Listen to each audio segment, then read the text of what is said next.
Hi there, welcome back to Mo's Awesome Garage. So today we're going to try our hand at zinc plating one more time. Back when I was working on the MG about a year ago, I tried it and it was a bit of a failure. In this particular case, what I'm trying to do is I'm replacing the brakes on our aircraft. And in the aircraft world, what ends up happening is that you actually put new pads on existing brackets. And so what I'm going to do is go from this to this. So this is, I think, a successful zinc plating job that I just did, so I'm pretty happy with that. So I'm going to kind of really quick go over the equipment that I've used to do this. And where did I find this information? YouTube, just as you guys are watching this channel. So the guy I was watching, he had a pretty even distribution here. So he was using 400 milliliters of distilled white vinegar to 600 milliliters of distilled water to 100 grams of salt. And so I actually just pared it back down a little bit using the same ratio because I have a smaller cup. I have zinc anodes, which I got off of Amazon. I have a power supply that I also got off of Amazon. And then some copper wire, also on Amazon. So again, this is kind of my setup for last time. Last time was actually a bit of a failure. The trick is really to make sure that the part is super, super clean. So wire wheel it, degrease it again, don't touch it with human hands afterwards, and then pop it in. So first things first, what you want to do is actually get your solution done, is you want to actually basically toss some zinc ions in there. And so basically I have the positive set up to one of these zinc anodes and the negative also to that to one of the zinc anodes, and that'll actually create some zinc ions in our solution. So it's really a quick question of just popping the power supply on. Hopefully it works. See, we have about, we're going to do, see, where are we at? So we're going to do about 1 amp, actually is what I'm going to do. So we'll do 1 amp of current, and that's a couple volts. And we're just going to run this real quick. And as you can see, if you pop in here, there's actually some fizzing going on.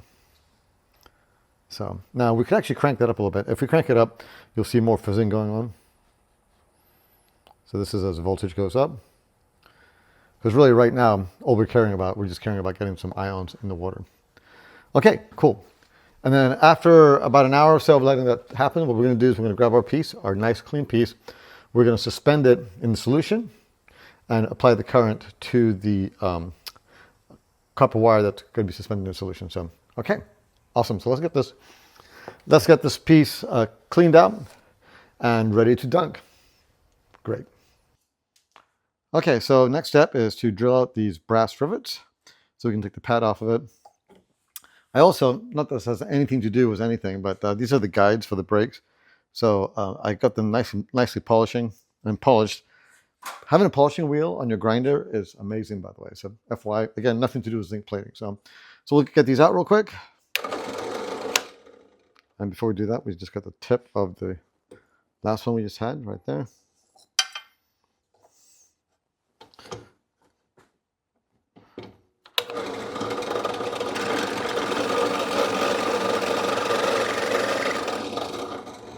Voila. So now we'll just pry that guy off, and he's going to be ready to run through the wire wheel. Awesome. Brake pads are off, rivets are off. We're going to give it to the wire wheel, and then once it's nice and shiny, we'll go ahead and degrease it and take it back to the zinc plater.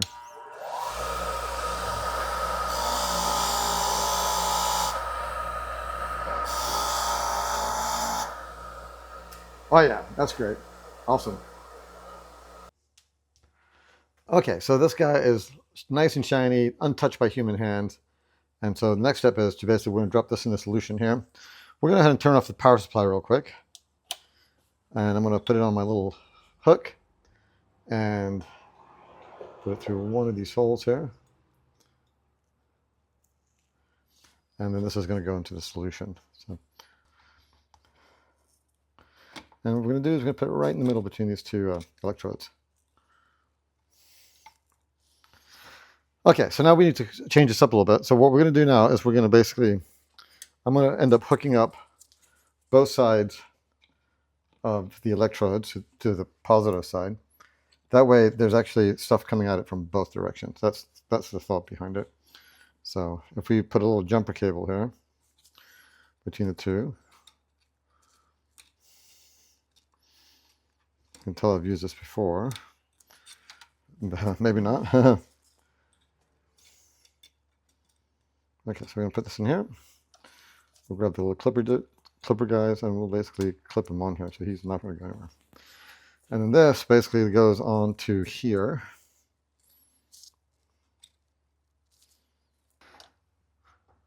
Okay, so we got the, actually we changed the hanger out real quick. The other one was being a little troublesome. So we're going to hook up the positive to here. And there should not be a short circuit there. So then I think we're ready to turn it on. So turn this guy on. See positive, negative, yep. And we see a nice little bubbling, which is good. Most excellent. So right now we have quite a few amps actually. So we're going to basically try to reduce this a little bit, so we're not cooking so quickly. So we're going to get the power supply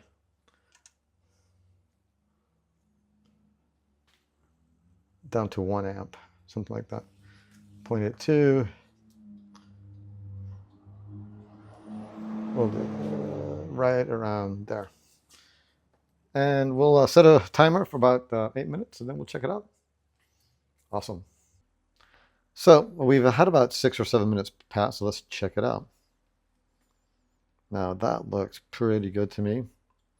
So I'm thinking I'm going to turn it off real quick, and we'll take it out of here, and we'll rinse it off and see what it looks like. Awesome.